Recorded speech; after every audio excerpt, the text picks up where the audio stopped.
Jangan lupa tolong di subscribe dan ketik loncengnya. Terima kasih.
sepanjang minggu ini. Kau sudah lindungi, berkati kami, beri kami kesempatan boleh hadir datang di hadirat-Mu. Kami mau gunakan waktu ini Tuhan. Itulah Tuhan, kami buka hati pikiran kami padamu. Tuhan berbicara pada kami. Bukalah mata rohani kami melihat, buka telinga rohani kami mendengar. Bahkan beri kami roh pengertian mengerti. Bebaslah Kau Tuhan di sini, kerja dalam kami, merawat kami, setiap kami masing-masing, supaya Dia Tuhan kami Kau mengajar kami. Sekarang khusus Tuhan hamba-Mu, dan hari ini kami siap Tuhan, kami berjumpa lagi dengan-Mu, dan terus dibahagi dalam roh jiwa dan tubuh kami dikuatkan dan disembuhkan. Dalam Yesus kami datang dan siap menerima firman-Mu. Haleluya. Yang siap boleh berkata amin. Silakan duduk Tuhan berkati. Haleluya. Hari ini mau saya sampaikan topik dari apa yang mau kita pelajari dari firman Tuhan, yaitu pengaruh orang Kristen. Haleluya. Pengaruh orang Kristen. Karena ada orang Kristen tidak berpengaruh, maksud saya berpengaruh baik ya kan? Apalagi pemimpin tidak bisa lepas dari pengaruh. Kalau pemimpin tidak berpengaruh, bukan pemimpin, hanya duduk pada jabatan posisi pemimpin. Bukan hanya pemimpin, orang Kristen itu berpengaruh. Disebabnya di Alkitab dikatakan kamulah garam terang dunia. Semua agama butuh garam. Semua orang, tidak memandang suku ras agama. Garam dalam arti jasmani sangat butuh dan dibutuhkan semua orang. Apalagi garam dalam arti rohani yang kita akan belajar hari ini. Kamulah terang dunia. Terang secara fisik dibutuhkan. Kenapa kutub utara es semua? Tidak ada di sana pepohonan seperti kita, dan penghuninya pun di sana hampir tidak ada. Hanya orang-orang tertentu, itu pun sangat sulit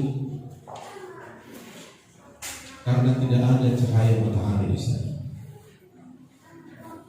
Kenapa di Indonesia begitu subur? Karena cukup matahari. Karena tanpa matahari pohon akan mati. Dan matahari ini akan membuat pohon itu bisa mengelola makanan untuk hidup. Pohon itu namanya ada klorofil dalam daun, namanya hijau daun. Nah, ketika pohon hidup, maka binatang pun akan hidup, manusia pun banyak dari pohon-pohon ini, dari tumbuh-tumbuhan. Dan kalau tidak ada matahari, itu nggak sehat. Maka diusahakan rumah yang sehat itu ventilasi, ada angin keluar dari matahari. Karena kuman-kuman gampang berkembang biak di daerah yang lembab yang kurang cahaya atau matahari. Maka salah satu cara membunuh virus corona itu cahaya matahari. Nah, saudara yang dikasih Tuhan, jadi secara fisik jasmaninya, betapa hebatnya pengaruh bagi seluruh kehidupan yang namanya matahari dan garam. Pandai-pandainya koki jago masak, kalau nggak ada garamnya itu hambar, saudara. Demikianlah pengaruh orang Kristen. Kita disebut garam terang dunia. Bahkan Tuhan bilang kalau garam tidak ada asinnya, sebab kehebatan garam adalah pengaruh asinnya. Bukan hanya tampilannya seperti garam, banyak yang mirip seperti garam. Asin di Tanjung Balai kalau saudara pergi kayak garam bentuknya, tampilannya. tapi tak ada asinnya. Jadi kualitas spesifik dari garam itu adalah asinnya. Dan Tuhan bilang kalau kita sebagai orang Kristen tidak ada lagi garamnya, tidak ada guna. Jadi pupuk pun tidak. Sering di daerah-daerah Brastagi, Sedikala, garam itu digunakan sebagai pupuk. Jadi kalau garam itu nggak ada asinnya, jadi pupuk pun tak dipakai. Jadi kalau garam katanya tidak ada asinnya, garam pun dibuang. Itu sebabnya banyak orang Kristen menjadi ejekan, terhina, bukan karena memikul salib melakukan kebenaran, karena tidak ada garamnya lagi, tidak ada gunanya lagi. Itu sebabnya hari ini jangan kita sampai tidak punya garam atau tidak ada rasa asinnya lagi sebagai orang Kristen. Haleluya, haleluya. Garam itu di samping memberi rasa, mencegah pembusukan dan memberi satu rasa yang enak. Kehadiran Kristen seperti itu dalam kehidupannya. Kalau kita justru sama dengan mereka, tidak merasakan enaknya hidup di dalam Tuhan, apa bedanya kita dengan agama lain? Yesus memberi kita standar sebagai orang Kristen adalah jikalau kehidupan kekristenan kita tidak lebih daripada agama-agama, sesungguhnya kamu tidak layak masuk kerajaan Allah. Artinya kekristenan itu lebih dari agama-agama. Agama hanya menunjukkan kita datang bersama Tuhan, tapi agama tidak boleh membawa kita bertemu dengan Tuhan. Karena dosa sudah membuat kita berhalang, dan semua orang telah berbuat dosa. Agama hanya mengajarkan Allah, tetapi agama tidak bisa menyatakan Allah itu secara diri. Agama hanya memberitahu tentang keselamatan, tapi agama tidak bisa memberi keselamatan. Yang memberi keselamatan adalah Tuhan sendiri. Tetapi yang menjadi masalah, mana Tuhan itu, di mana dia dan siapa dia. Lalu agama mendefinisikannya. Maka banyak mereka menganggap Tuhan itu ada matahari, ada gunung, ada pohon, ada batu, ada hewan, dan sebagainya. Memang agama Kristen mengakui Yesus Kristus Tuhan, tetapi agama Kristen pun tak bisa menyelamatkan. Apa bedanya Pak agama Kristen dengan orang Kristen? Oh beda. Bedanya gini. Kalau saya beragama Kristen karena bapak saya orang Kristen, beragama Kristen, lalu saya lahir, otomatis saya menjadi beragama Kristen. Dan saudaraku, atau pindah kepada agama Kristen karena menikah, karena sesuatu hal, lalu disebut di KTP-nya beragama Kristen. Tidak salah. Tapi saudaraku, berbeda sekali menjadi orang Kristen. Orang Kristen artinya mengikut Yesus. Maksudnya hidupnya mengikuti hidupnya Yesus, bukan gaya fisiknya, bukan budaya Yahudinya, kemanusiaannya, tapi kehidupannya. Maka kita bilang kalau kamu berkata kamu hidup dalam Yesus, wajib kamu hidup seperti Yesus. Menjadi Kristen dimulai dari kelahiran baru, born again, tubuh padua halihon, lahir kedua kali, lahir dari roh, lahir dari Allah. Yohanes pasal yang ketiga ayat yang ke-6. Yohanes 3:6, apa yang dilahirkan dari daging adalah daging. Daging kita sudah dilahirkan.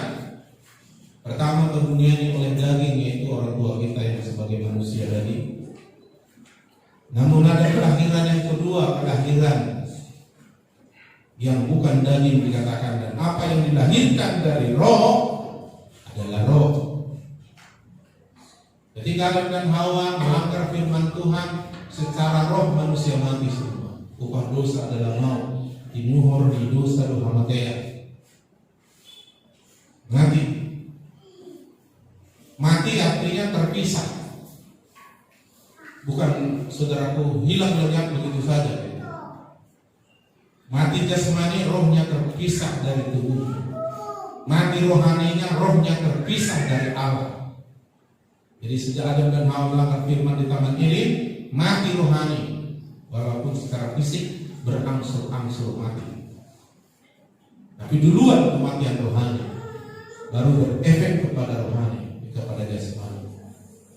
Itu sebabnya kalau kita mau dipulihkan, duluan rohani kita harus dipulihkan, baru keluar jasmani kita dipulihkan. Jadi yang rohani dulu baru jasmani. Kalau agama tidak, dari jasmani mau ke rohani tidak akan bisa. Jadi yang bisa melahirkan kita secara rohani adalah Allah. Kapan kita dilahirkan? Kedua kali dilahirkan dari Allah, dilahirkan secara roh, tubuh baru harimau. Pada waktu kita mendengar Injil, buka hati pikiran, Roh Kudus mengisapkan kita. Setelah mendengar Injil, lalu kita percaya pada Yesus, lalu kita bertobat mengaku dosa, berbalik kepada Tuhan, dan mohon belas kasihan pengampunannya, dan menyerahkan hidup kita kepada Yesus untuk diselamatkan. Dan kita berkata, aku menerima dan menjadikan Yesus Tuhan Juru Selamat dan mengikut Dia. Maka dosa kita diampuni karena Yesus sudah melakukan penebusan di kayu salib sempurna. Dan darahnya menyucikan kita akibat dosa dan kutuk yang harusnya kita terima itu ditanggungnya, dan Dia menggantikan hukuman yang harusnya saya saudara terima, digantikan oleh Yesus supaya bukan dihukum, bukan terpisah oleh dosa kepada Allah, tetapi kita diampuni dan dilahirkan kembali. Sejak itulah kita dilahirkan dari roh, dilahirkan secara roh, dilahirkan kembali, dilahirkan kedua kali. Mulai hari itulah kita disebut orang Kristen.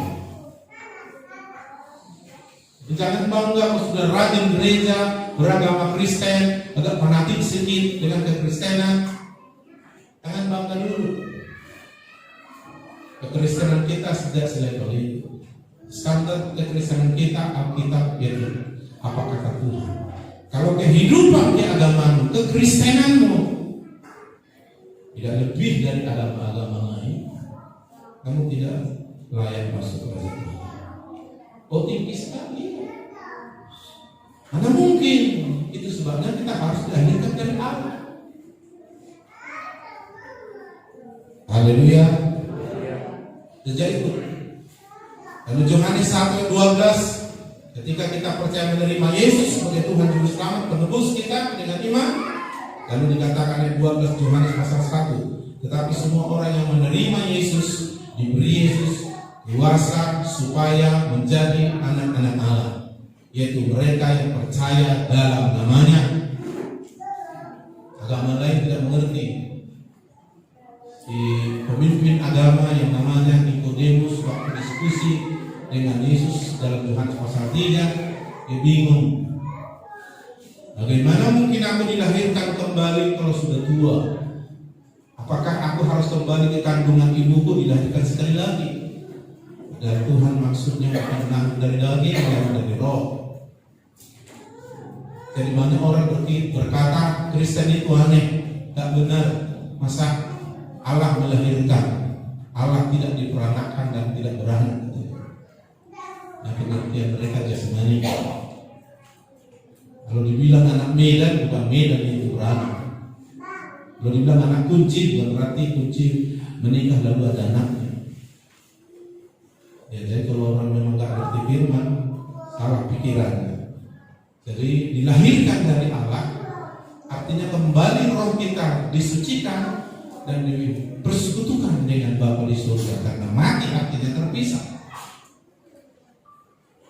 Tetapi Yesus menyucikan kita, menebus kita, mengambil semua pemisah itu dosa kejahatan kita dengan penebusannya ketika kita percaya bertobat terima Yesus. sehingga dosa tidak memisahkan kita, malah kita dipertemukan, dipersekutukan dengan Bapa di surga, dengan Allah yang adalah Roh. Makanya kita menyembah Allah harus menyembah dalam Roh, bukan dengan pikiran, karena Allah adalah Roh. Jadi ketika semua orang menerima Yesus, diberi Yesus kuasa, semua yang percaya pada nama-Nya, kuasa menjadi anak Allah. Artinya kita, saudaraku, memiliki apa yang dimiliki Allah. Kalau pinjam bahasa biologi, kita memiliki DNA-nya Allah. Ada hidupnya Yesus dalam diri kita, dan hidupnya Yesus itu hidup kekal, hidup selama-lamanya, hidup yang berkenan kepada Allah, dan hidup yang luar biasa. Makanya kita harus mirip seperti Yesus, bukan seperti monyet, seperti kata Charles Darwin. Haleluya. Jadi kalau ada anak kita nggak mirip Tuhan Yesus, barangkali dia belum lahir kedua kali, karena belum percaya dan bertobat. Agama tak bisa mempertemukan kita dengan Bapa di surga, tetapi lewat Yesus ada jalan. Maka Yohanes 14:6, Yesus sendiri berkata, "Akulah jalan, kebenaran dan hidup. Tidak ada seorang pun boleh sampai kepada Bapa Allah kita kalau tidak melalui Yesus." Itu sebabnya ketika kita sudah menjadi Kristen, hidup Yesus sudah ada dalam diri kita. Lalu bagaimana keadaan kita? Beda, kita pasti hidup baru. Kita ciptaan baru. 2 Korintus 5 ayat 17 katakan, "Jadi siapa yang di dalam Kristus, dia adalah ciptaan, yang lama sudah berlalu, yang baru." Jika kita lahir baru, maka saudaraku, yang lama sudah berlalu, sudah tinggal. Sesungguhnya yang baru sudah datang.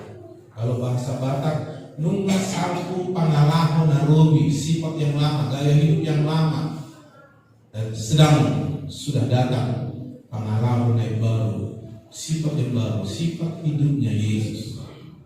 Yesus bilang terang dunia, dan kita disebut terang dunia. Haleluya. Yesus disebut anak Allah, dan siapapun yang lahir dari Allah disebut juga anak Allah. Haleluya. Ketika Yesus bilang aku dan Bapa satu, maka kita juga berkata aku dan Yesus satu. Baik, kalau kita sudah anak Allah, maka ciptaan baru, gaya kita udah beda. Karena pohon baik tidak dikenal dari buah.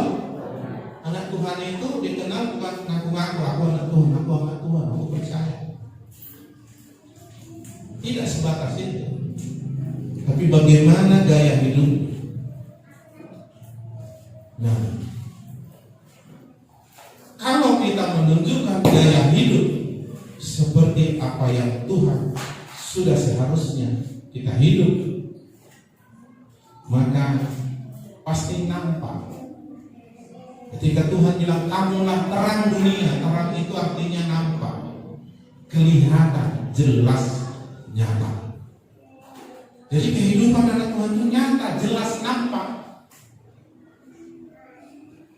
Kalau ruangan ini gelap tak nampak, saudara. Itu sebabnya kita dilarang hidup dalam kegelapan. Harus nampak sesuai dengan kebenaran firman Tuhan. Haleluya. Kamu terang dunia, terang. Ayo saya sebutkan 5 gaya hidup anak Tuhan. 1, gaya hidup anak Tuhan, hidup dipimpin Roh Kudus, hidup dipimpin Roh Allah. Ini yang paling esensi, ini yang paling dasar. Roma 8 ayat 14 katakan, semua orang, tidak peduli status ekonomi suku bangsa, yang namanya orang, yang dipimpin Roh Allah, yaitu Roh Kudus, adalah anak Allah.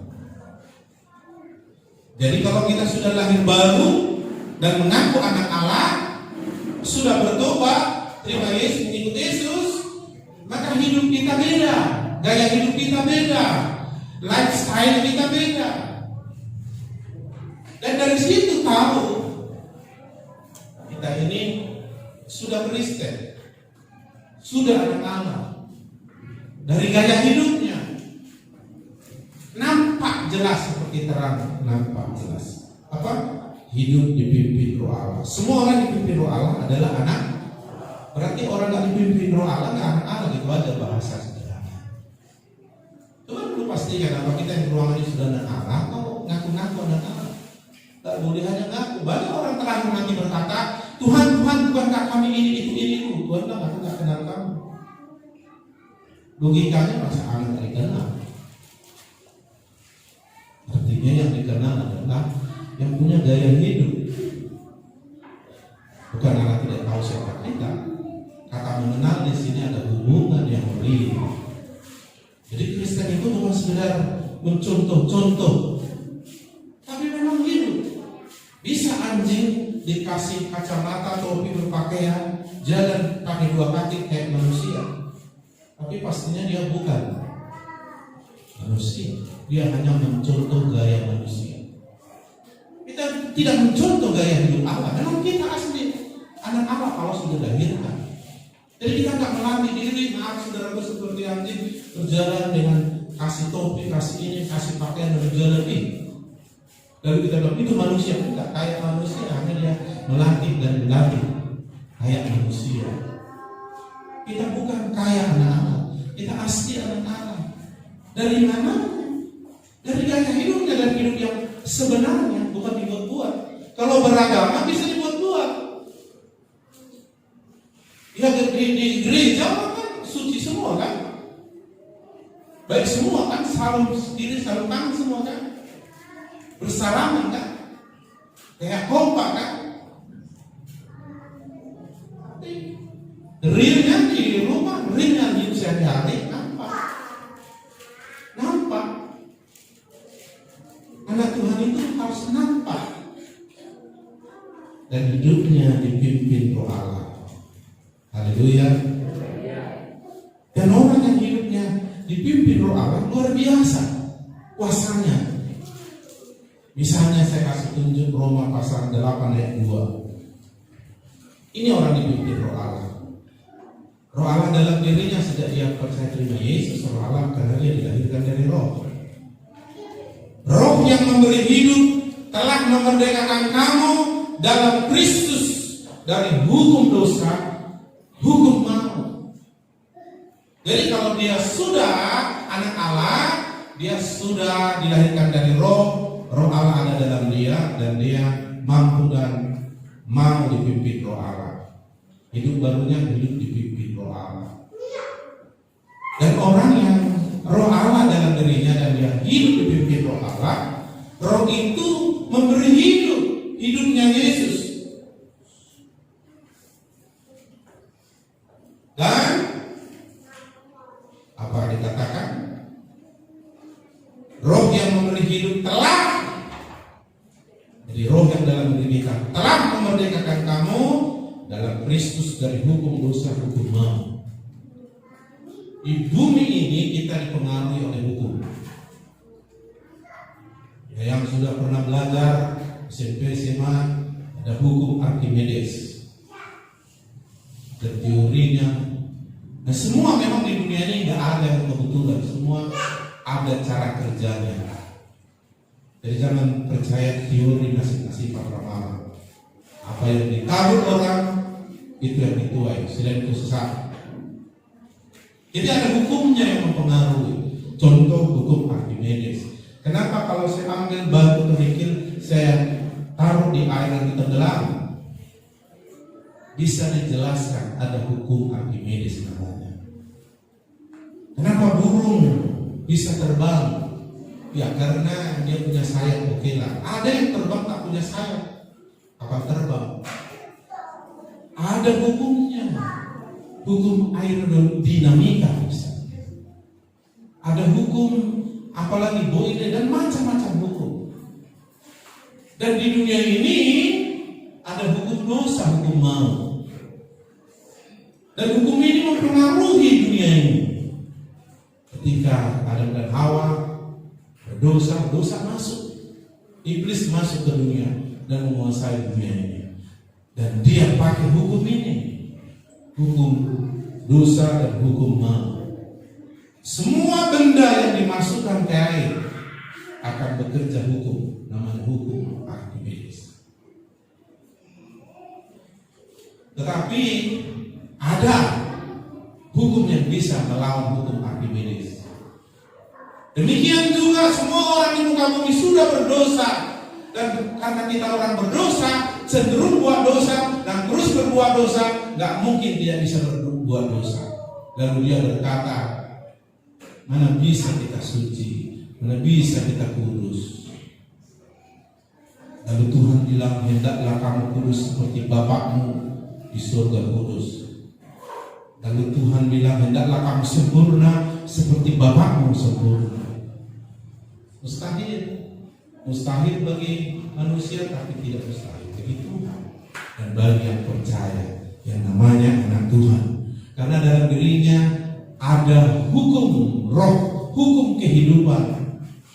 Dan hukum roh ini membebaskan kita, hukum kehidupan Yesus ini membebaskan kita dari hukum dosa dan hukum maut, pengaruh dosa dan pengaruh maut. Itu sebabnya dikatakan ayat 1 di atas, Roma pasal 8, demikianlah sekarang tidak ada lagi penghukuman bagi mereka yang ada dalam Kristus. Ketika kita hidup dalam Yesus, Yesus dalam diri kita, dan kita belajar hidup dalam Yesus, bergaya hidup sebagai anak Allah dengan cara dipimpin Roh Allah, maka sejak itu tidak ada hukuman bagi kita lagi. Sejak itu kita tidak dibawa pengaruh hukum dosa, hukum maut. Jadi jangan bilang mana bisa orang suci, mana bisa orang suci. Tuhan bilang, hendak kamu kudus seperti Bapakmu kudus. Sebab tanpa kekudusan tidak seorang bisa melihat Tuhan. Agama tidak bisa membuat kita suci. Hanya mengajar kita hukum ini harus begini, jangan mencuri. Tapi oleh dalil, oleh hukum dosa tak mampu kita. Itu sebabnya Yesus datang memberi anugerah keselamatan. Lalu kita diberi rohnya ketika kita sudah lahir baru. Rohnya memerdekakan kita dari hukum dosa. Yesus bisa jalan di atas air, mengalahkan hukum Archimedes. Karena dia menggunakan hukum yang bernama hukum kehidupan. Haleluya. Petrus jalan di atas air, dia pakai hukumnya Allah, bukan hukumnya manusia lagi. Demikianlah kalau kita hidup di dalam Yesus, bergerak, bergaya hidup sebagai anak Allah. Caranya pertama, hidup di pimpin Roh, kita tidak ada hukuman lagi. Yang lama sudah berlalu dan baru sudah datang. Gaya hidup kita sudah beda. Hidup dipimpin Roh. Dan ketika kita hidup dipimpin Roh, gak berkuasa lagi hukum dosa, hukum maut. Haleluya. Saking berkuasanya hukum Allah, hukum kehidupan, Henok gak sempat mati. Elia tidak sempat meninggal dunia. Nah itu sebabnya hiduplah dipimpin Roh Allah. Haleluya. Kalau kita hidup dipimpin Roh Allah, berarti pikiran dan keinginan dari Roh lah yang kita laksanakan. Maka dikatakan ayat 5 Roma pasal 8 ayat 5, sebab mereka yang hidup menurut daging memikirkan hal-hal yang dari daging. Mereka yang hidup menurut roh memikirkan hal-hal yang dari roh. Jadi ada dua jenis pikiran. Pikiran lama, pikiran orang yang bukan anak Allah tapi orang duniawi. Dan semua agama, semua orang pakai hukum itu, yaitu pikiran daging. Tapi pikiran daging menuju kebinasaan, dibawa kuasa hukum dosa, hukum maut.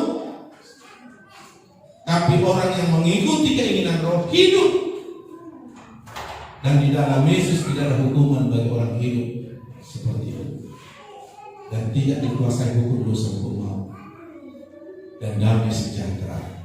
Haleluya. Bagaimana caranya hidup dipimpin Roh? Banyak saya ulas itu di YouTube saya, boleh saudara tonton nanti, hidup dipimpin Roh. Tapi saya singkatkan sedikit. Begini, kalau kita sudah lahir baru, Roh kita sudah punya indera kemampuan untuk mengerti dan menangkap hal-hal yang rohani, hal-hal yang dari Allah. Untuk mengerti hal-hal rohani harus Roh. Untuk mengerti matematika cukup pikiran. Jadi semua ada fungsi.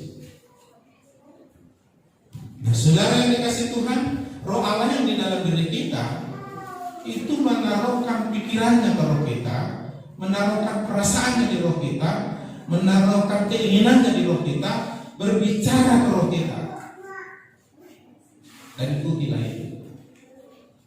Itulah hidup dipimpin Roh. Ada rupanya Pak yang lain itu ada. Jiwa kita yang namanya pikiran, perasaan, kehendak jiwa juga ada. Kita dulu sebelum lahir baru pakai itu. Hanya anak Tuhan jangan pakai itu lagi. Baik merasa ini, kupikirkan itu yang melakukan. Lalu keinginan daging saudara lakukan. Oh itu saudaraku, Alkitab bilang kalau orang hidup menurut keinginan daging seteru bermusuhan dengan Allah. Keinginan daging akan menyeret kita kepada dosa, dan dosa mendatangkan maut. Jadi daging dan pikiran kita masih takut di bawah hukum dosa, hukum maut.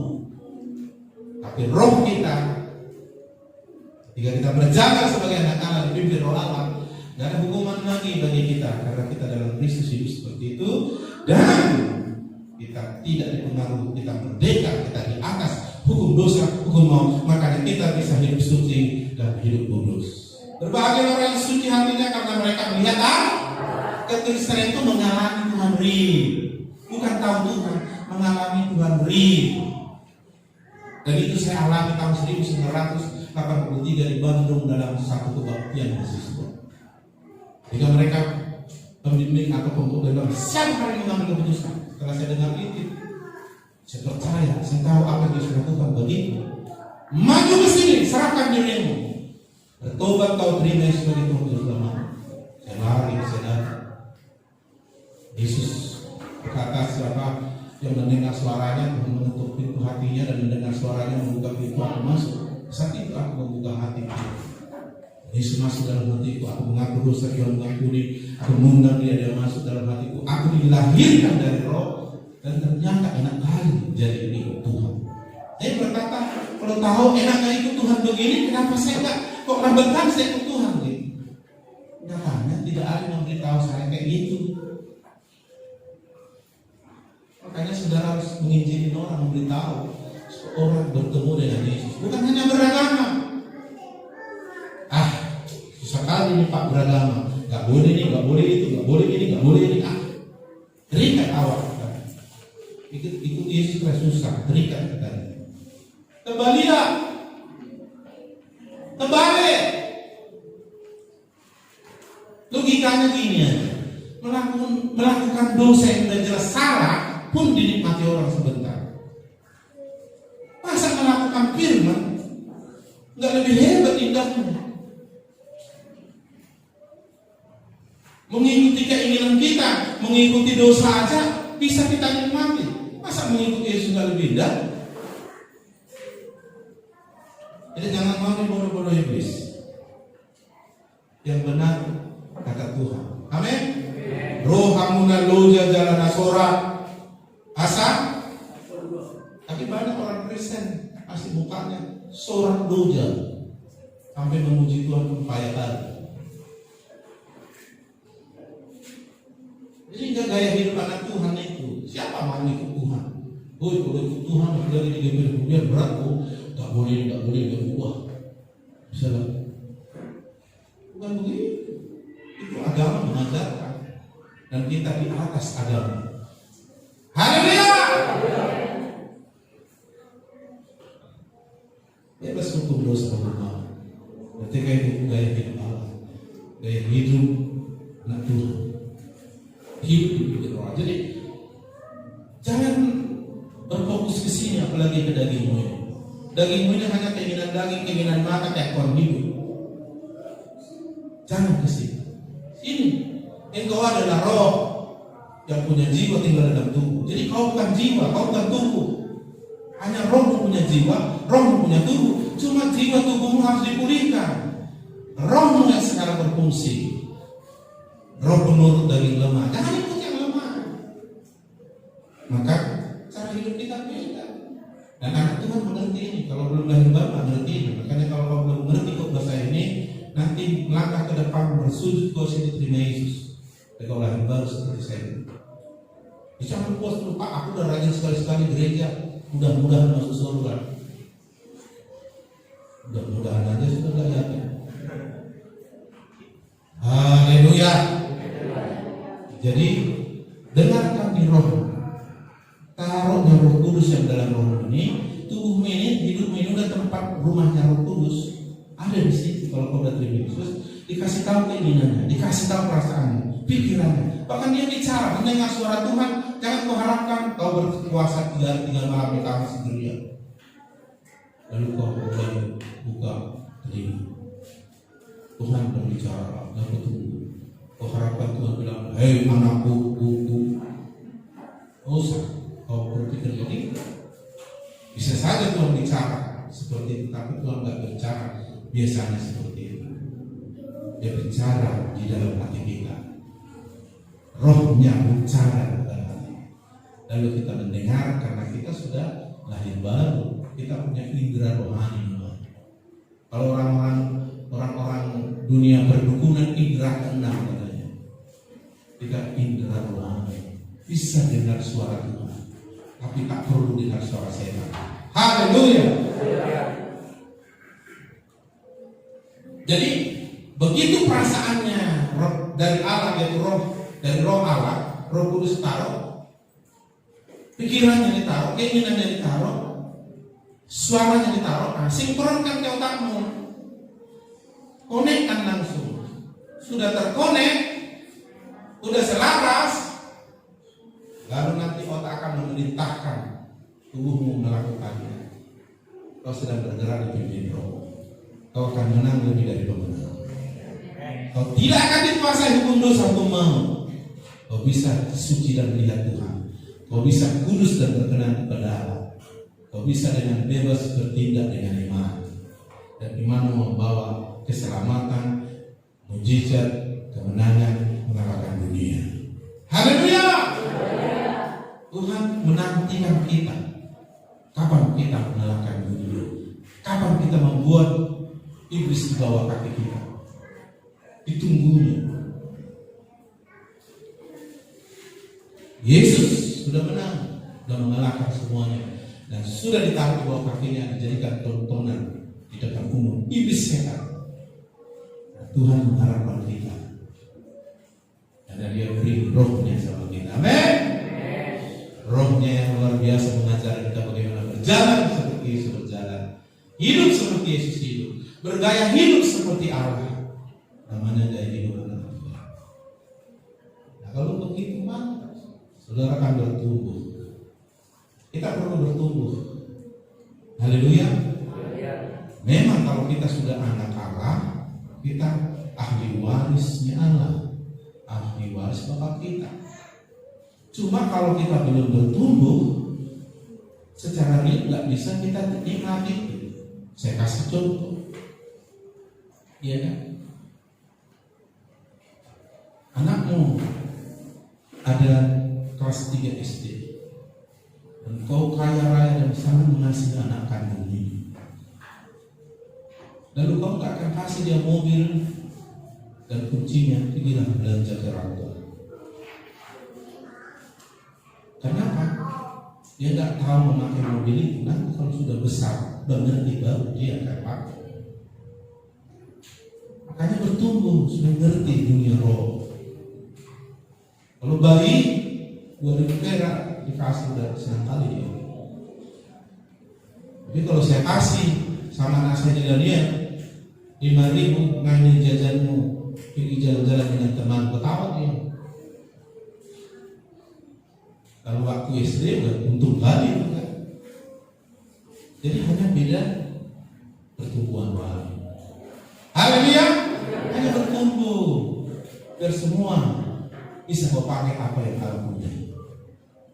Kau punya mobil, mana mungkin kau suruh itu kau punya mobil pasti SD, nggak mungkin. Polisi pun pasti nangkap dia. Dan dia nggak pandai bawa mobil, kaki dia nggak sampai. Bukan tidak mau, tapi kau harus bertumbuh dulu. Jadi banyak nggak kita terima karena kita nggak bertumbuh. Kenapa kita nggak bertumbuh? Kita anak Allah, hidupnya kayak orang dunia. Tadi kau bilang, aku sudah beragama dong. Kalau kehidupan keagamaan tidak lebih hebat dari agama-agama perang langit, itu bukti kau belum hidup dalam kerajaan Allah. Lalu gimana rupanya? Hidup di pimpin roh Allah. Ditangkap itu perasaan, pikiran, keinginannya, langsung sinkronkan, linkkan ke otakmu eksekusi dalam bentuk tindakan perkataan, sehingga kau menang lebih dari berhasil dan mengalami hidup yang luar biasa. Amin. Yang jelas kau tidak ada di bawah pengaruh kubus lagi. Makanya banyak orang Kristen yang berubah-ubah, mulai dari bertobat kakaknya dari awal tahun sampai 20 tahun tak bertobat. Gitu aja. Dosa pimpinan yang lama itu tetap ke bawah sampai sekarang. Begini ya. Sebenarnya anak Tuhan sedang melatih diri siap-siap ke surga ini.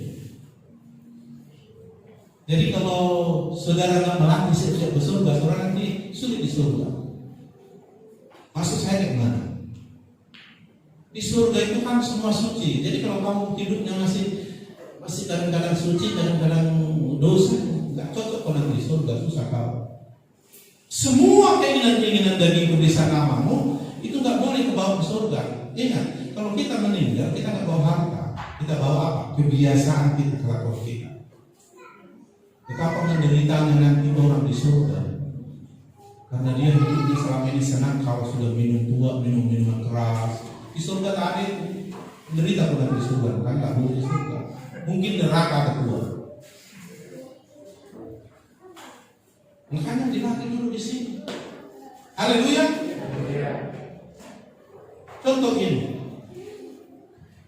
ya kan, di lingkungan misalnya saya ada kebaktian kita di lingkungan, jadi semua anak Tuhan ini udah belajar bertumbuh, misalnya katakanlah tidak merokok lagi. Sementara ada jemaat baru datang masih merokok, kebetulan lupa dia 2 jam tidak merokok. Biasa dia 3 minggu 1 hari, tapi lupa. Tapi baru kebaktian, tidak ada merokok kan? Dia pun belajar mengadaptasi dari dia. Tapi kebaktian ini anak udah 2 jam kan? Menderita dari hidupnya. Aduh. Artinya dia nggak cocok di lingkungan itu. Enggak cocok. Makanya sekarang kita belajar hidup gaya hidup di surga. Amin. Kira-kira udah cocok nggak kita di surga? Orang-orang suka sombong, sakit hati itu nggak cocok di surga. Percaya kamu nggak bakalan di surga.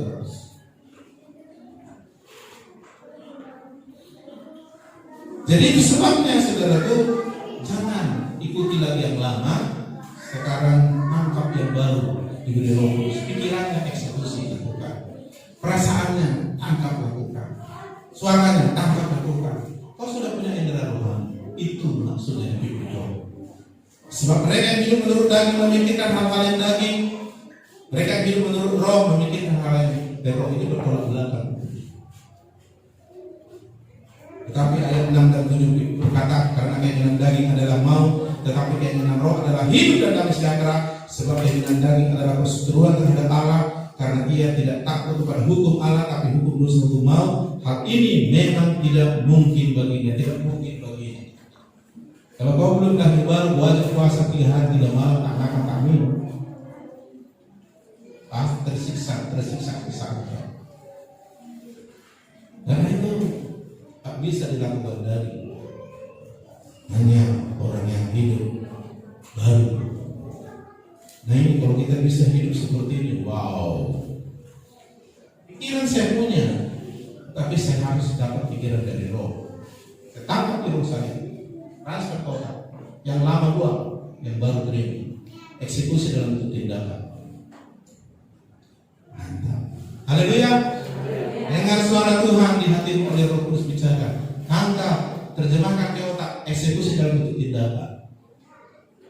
Maka kau melakukan firman berkat datang. Kau melakukan firman, kau akan tetap naik. Kau melakukan firman, kau jadi kepala. Seperti itu. Tidak ada hukum dosa, hukum mau kuasa atas Tuhan. Amin. Ini waktunya. Lalu orang lihat, beda lah. Kamu terang, nampak. Di dalam gelap sekecil apapun api, lampu terang pasti nampak. Apalagi terang menerang. Dan kita harus terang menerang seperti matahari terang bumi. Langsung lihat, beda ya. Oh berarti ini anak Tuhan. Ini orang Kristen. Seperti terang di dalam gelap. Dunia ini kan diliputi kegelapan, kata Yesaya 60. Ayo lihat dulu Yesaya 60. Ayat 1. Yesaya 60 ayat 1. Bangkitlah menjadi teranglah. Ayo hidup sebagai anak Tuhan dan nampak. Hidup dipimpin roh. Itu nampak, beda nampak. Terang dan gelap itu beda sekali. Nampak sekali dalam gelap. Bangkit menjadi teranglah, sebab terang datang yaitu Yesus. Amin. Dan kemuliaan Tuhan turun ke atas. Hidupnya Yesus. Ayat 2 bilang kekelaman menutupi, kegelapan menutupi dunia itu. Tiba-tiba terang. Nampaklah. Tanya. Jelas. Kalau beragama sama aja. Cuma yang kamu beragama, kamu lebih bagus. Nah, kita di atas itu. Ayat 3 dikatakan pengaruhnya. Bangsa-bangsa berduyun-duyun datang kepada terangmu. Ketika kita bergaya hidup anak-anak, nampak mereka ingin mengalami seperti yang kita alami. Lalu dia mendekati mendatangi kita. Gimana caranya kamu mengalami? Dia datang kepada terang kita. Banyak jiwa dimenangkan kalau begini nanti. Bangsa-bangsa berduyun kepada terang dan raja-raja kepada cahaya terbit di atas bumi. Nampak? Ayo gaya hidup seperti ini. Tangkap pikiran, keinginan, suaranya di hati. Eksekusi pikiran. Yang lama itu buang. Ganti. Kayak kita bilang persembahkan tubuhmu sebagai persembahan hidup kudus berkenan. Rubah pikiran. Supaya kau tahu mana kehendak Tuhan yang sempurna dan yang tegak. Tangkap dari sini. Eksekusi ini bentuk tindakan. Karena otak pikiran ini memerintah tubuh. Yang kedua, gaya hidup anak Tuhan yang powerful ini adalah dua itu nafas hidup orang Kristen. Nafas orang Kristen. Haleluya. Jadi kalau orang sekali-sekali bernapas apa namanya? Ada orang Kristen sekali seminggu bernapas. Datang ke gereja bernapas dia berubah. Senin, Selasa, Rabu, Kamis, Jumat, Sabtu nggak bernapas. Datang ke gereja dia 6 hari bernapas dia. Ada yang lebih bagus lagi, ya kan? Pagi-pagi udah Sabtu tidak bernapas dia pagi-pagi. Lalu besok pagi lagi bernapas lagi. Untuk bisa hidup. Aneh kalau bisa hidup kalau seperti ini. Jadi gaya hidup bernapas. Ini orang normal itu masih bernapas. Kalau susah bernapas, sesak napas. Gampang diserang penyakit corona kalau nggak sesak napas. Jadi jangan Kristen sesak napas. Bernapas. Agama lain 5 kali sehari sembahyang berdoa. Agama Kristen kali seminggu. Ya pagi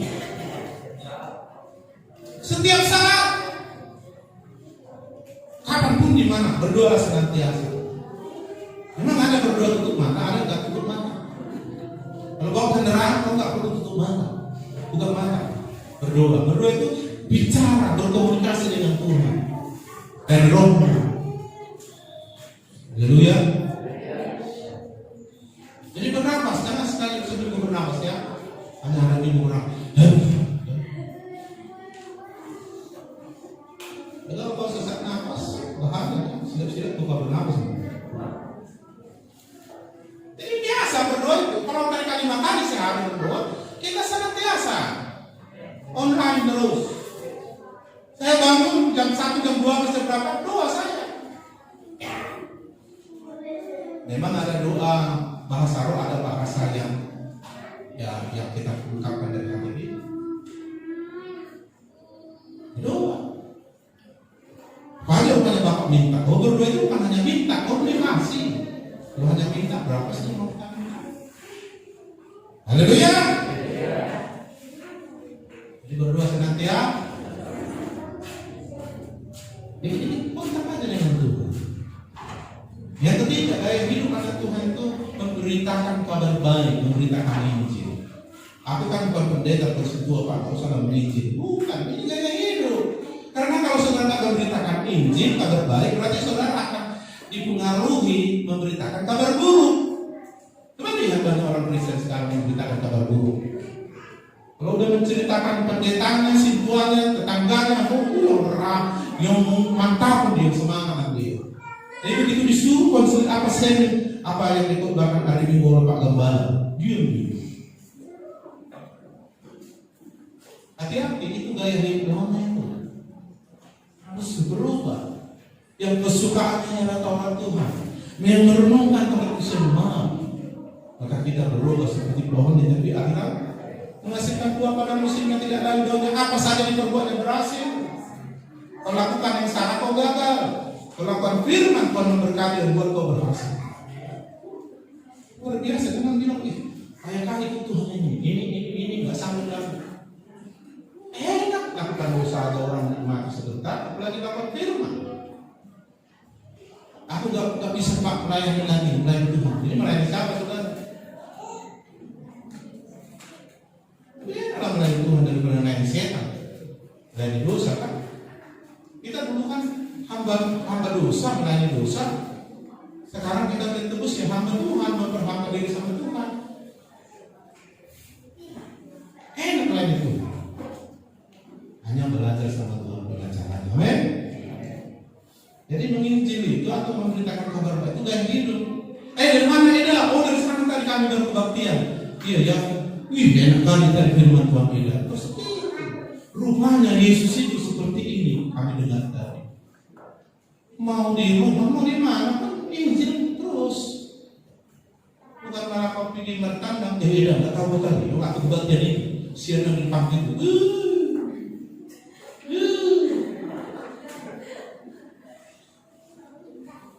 Satu pun ada dimenangkan, tapi banyak yang dijatuhkan. Itu iblis senang itu pujian penyembah sama iblis. Yang ketiga, yang keempat pujian penyembahan. Itu kan hidup kita. Kenapa kita memuji menyembah? Kita kenal mengenal Dia, mengasihi Dia, mengagumi Dia, mengucap syukur buat apa yang dilakukannya. Lalu kita ekspresikan dari hati kita, karena kita alami dalam bentuk nyanyian, baik dari roh kita maupun nyanyian yang kita ucapkan seperti yang sudah kita hafal ini. Jadi bukan karena saudaramu karena suaramu bagus sekali, enggak. Jangan juga karena kau memimpin pujian sehingga di sini hanya di sini kau menyanyi, lalu sehari-hari nggak menyanyi. Itu gaya hidup. Memang pemimpin pujian harus bagus suaranya, kalau tentukan kan. Kalau pas suaranya nggak mungkin jadi pemimpin pujian. Tapi bukan berarti suaramu pas, kau nggak bisa menjadi pemuji penyembah. Karena Tuhan tidak mendengar suaramu bagus sekali atau tidak bagus sekali, enggak. Dia mau mendengar hati. Ungkapkan itu dengan pujian. Haleluya. Jadi jangan mengeluh. Mengeluh itu memuji, menyembah iblis. Mengutuk itu menyembah iblis. Memuji, bersyukur dalam segala hal itu memuji, menyembah Tuhan. Hamba Terima kasih Tuhan. Kau angkat satu pujian. Yesus engkau baik, itu bagus. Karena memang dia baik. Kau yang kurang baik. Makanya mengalami yang kurang baik. Jangan tuduh. Kenapa Tuhan? Kenapa Tuhan? Untung Tuhan tidak menjawab. Kau fitnah Tuhan. Banyak anak Tuhan yang fitnah Tuhan. Fitnah artinya dituduhnya orang itu melakukan padahal dia tidak lakukan. Misalnya tuduh kamu curi jam tangan tadi. Padahal tidak, itu fitnah. Anak Tuhan kok fitnah Tuhan. Tuhan, aku udah rajin selesai kebaktian. Makin banyak masalah. Kenapa ini kau bikin Tuhan? Kalau begini caranya nggak ikut Tuhan lagi. Kau acap pula Tuhan. Itu bisa minggu ya Tuhan. Kalau nggak awas Tuhan. Apa aja kau. Jangan fitnah Tuhan. Karena Yakobus pasal 1 bilang dia tidak mencobai siapapun. Dia baik, suci, kudus, benar, sempurna. Tak ada sedikit pun yang salah dan jorok pikiran tentang rancangannya mengenai damai sejahtera, bukan celaka tapi hari depan yang penuh. Jadi kalau ada yang salah yang kurang baik, kau yang salah, bukan Tuhan. Maka datanglah bersyukur sama Tuhan, tanganlah Tuhan. Haleluya. Kadang-kadang Kristen ini sedikit gereja yang disalahkan, pendeta yang disalahkan. Kadang-kadang aku marah. Nah, anaknya kau muda terlambat datang. Memang sudah selesai jam 9 kebaktian di sana. Entah kenapa ngobrol-ngobrol, akhirnya keluar jam 10 kan. Lalu mamanya merepet. Ayo pulang. Kayak mana pun GBD ini? Mana kebaktian sampai jam 11 ini? Anaknya yang kurang cepat. Apa GBD ini sekarang? Apa pun kerja orang ini? Dimarahi istrinya. Gereja aja kerjamu. Gereja aja kerjamu.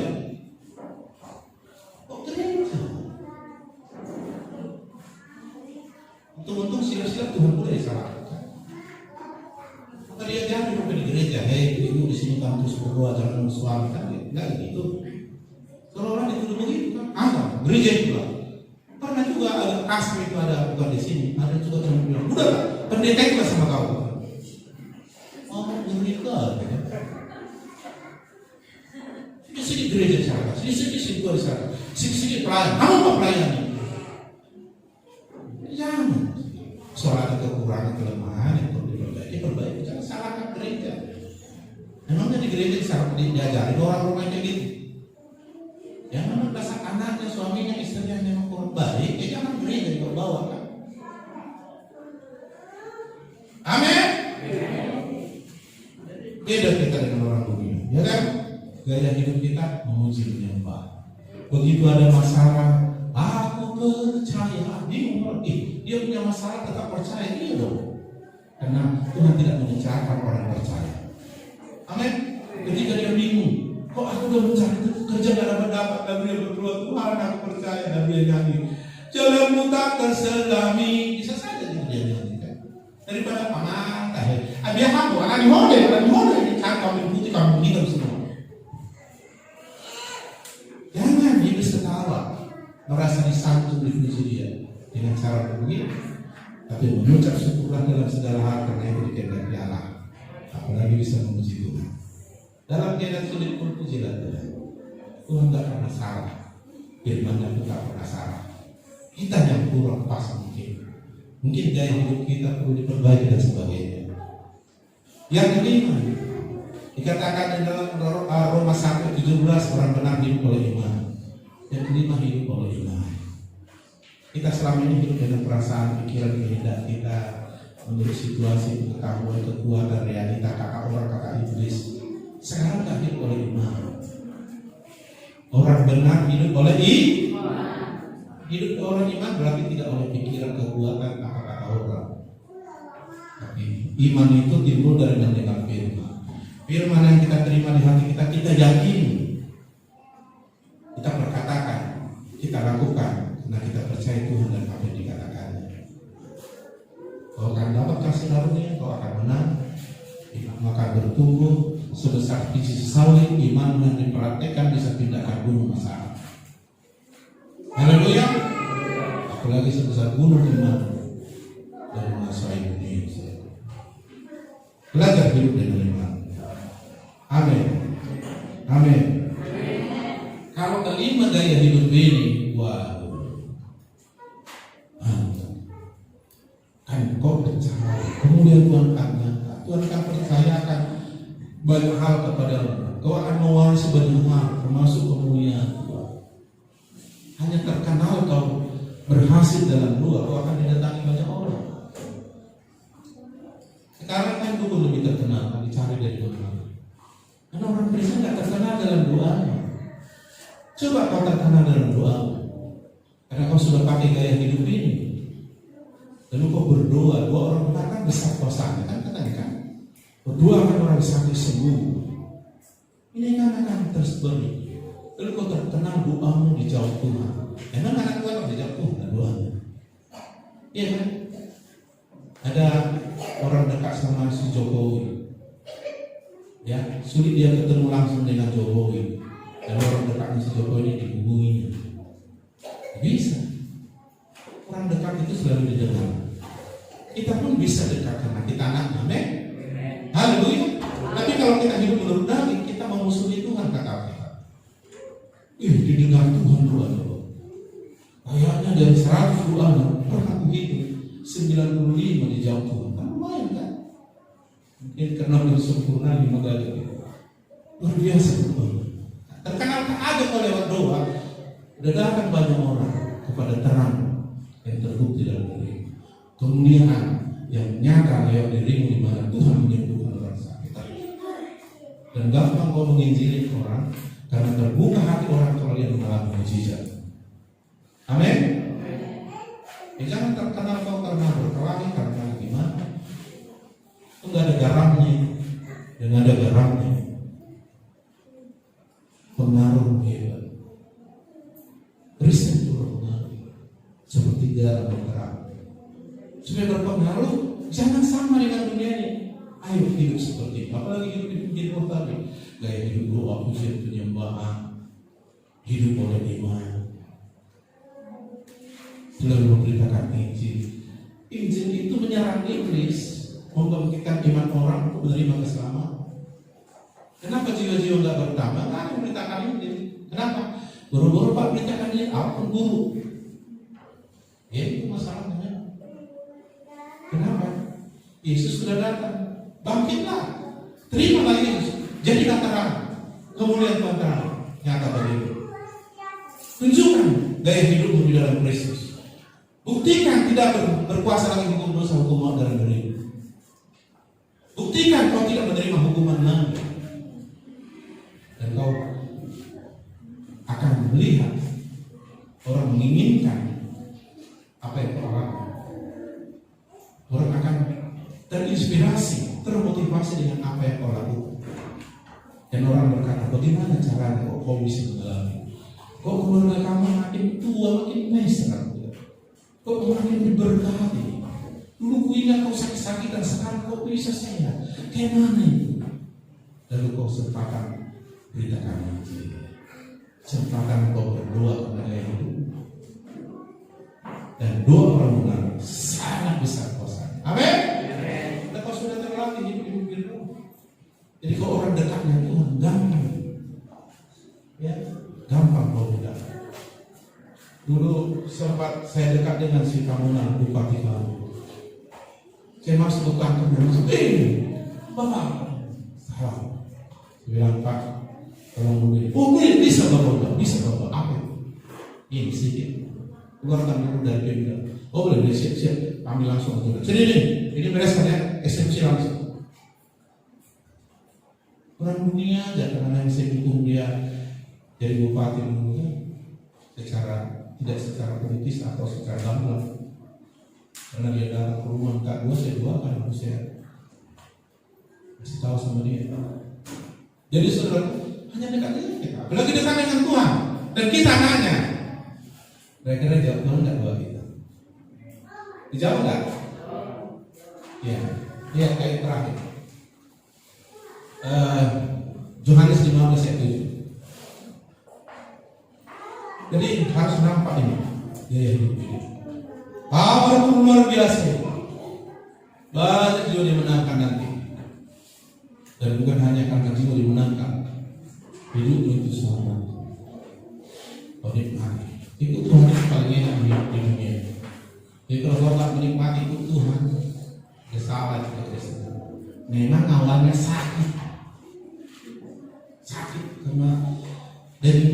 Kristen itu disangkali kan gitu.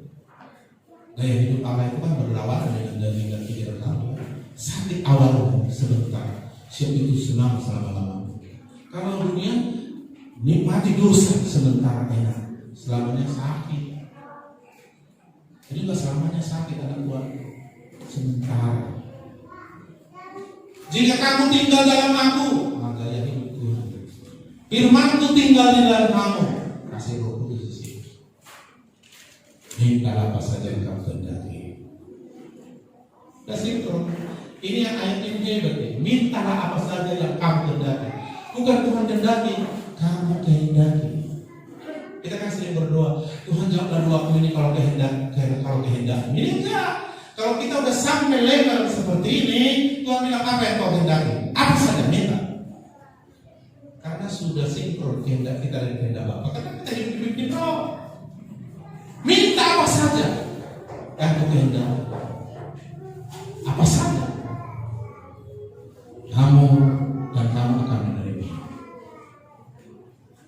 Makanya dua itu gak panjang-panjang loh. Pakai sobok sama Tuhan, pakai angker. Udah suka kan? Aku lupa sobok Tuhan. Amin. Doa itu gak apa-apa. Kayak orang paling berbelakang pakai Tuhan. Engkau hebat luar biasa. Gak pakai ego sedikit. Engkau luar biasa. Orang mendengar, sebesar hebat. Di pertanyaan ini tak yang berfungsi. Enggak, aku bikin, tapi kan dibikin Tuhan. Perlu masa anak saya datang sama saya cenderung Bapak jadi mana yang baik hati. Kau nak Bapak yang idolakan segala macam. Kalau lagi latihan atau apa gitu. Cukup aja di bangsa, Pak, Bapak baik hatinya. Tak perlu 5.000. Oh, tak perlu Bapakku yang baik. Kadang-kadang kita nggak tahu aku berdoa, Itu suruh pertanyaan kau berdoa. Bapak,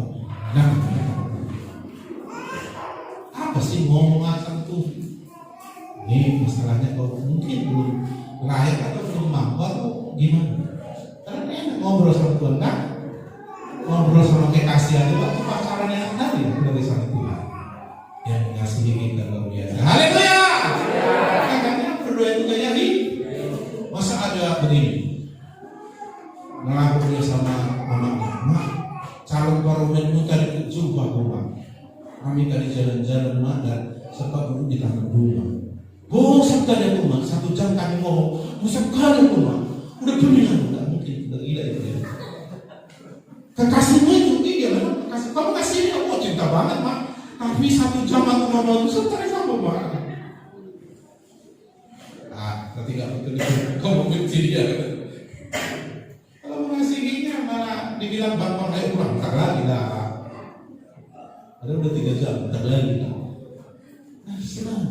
Apalagi sama Tuhan yang cintanya tak terbalas, tak terhingga. Kita rasakan. Masa kita nggak ngobrol sama dia kan, mengungkapkan. Memang kalau belum lahir baru, ya harus hidup di Pak Malaun main gitu bingung dia. Karena bertobat dari Yesus. Amin. Amin. Ada 5 gaya hidup kita, dan itu akan membuat kita terang. Ayo bantu lakukan jadi terang. Hidup dipimpin Roh. Yang kedua tadi apa? 2. Jangan sekali seminggu ya, dan setiap Sabtu ya. Ada orang Sabtu itu nggak tambah, ya kan? Enggak 2. Kalau Bang lanjutkan begini, biasanya kadang-kadang karena Tuhan mengasihimu, Bang, kalau dibikinnya nggak bisa tidur malam. Jangan balik sana. Bangkit berdoa, karena masalahnya kalau kau berdoa kan ngantuk. Ini nggak bisa tidur, berdoa sampai ngantuk. Jangan mana obat tidur. Mungkin Tuhan sedang izinkan kau seperti itu supaya kau berdoa, karena biasanya kalau kau berdoa 15 menit langsung di luar alam lain kau gitu. Aku gitu kalau nggak bisa tidur, enak saya, nggak susah saya. Makasih Tuhan. Ini nggak ngantuk saya, ada lagi tantangan, langsung saya berdoa. Akhirnya ibu saya mulai ini dan saya mengaku terima kasih Tuhan. Saya tidur. Nah, Tuhan izinkan begini. Jadi saya sering doa malam-malam, mungkin mendoakan saudara mungkin dibangun itu. Dibangun. Saya bilang, saya nggak susah. Lalu saya tunggu istri saya. Doa, makasih Tuhan. Saya doa. Gak bisa saya tidur 2 jam, saya berani 2 jam. Amin. Lalu mungkin diizinkan Tuhan itu mau mendoakan saudara. Dan akhirnya apa Tuhan yang saya doakan? Tuhan gak kasih informasi langsung bahasa roh aja, saya rasa suatu karena roh saya bantu Roh Kudus berdoa tentang apa yang perlu didoakan. Jangan menurut pakai susahnya perlu tidur. Karena kau pikir pula kan perkataan suami udah tak tidur kasih penjemaran. Tidak seperti itu. Amin. Yang ketiga memberitakan ini kabar baik. Yang keempat, yang kelima, apa yang kau yakini di hatimu tentang firman kau terima. Katakan itu, deklarasikan itu. Aku percaya Tuhan. Engkau adalah gembala. Aku percaya Tuhan. Janjimu berkata dan lakukan itu. Melangkah seperti itu. Kau akan lihat kemenangan lebih dari kemenangan. Amin.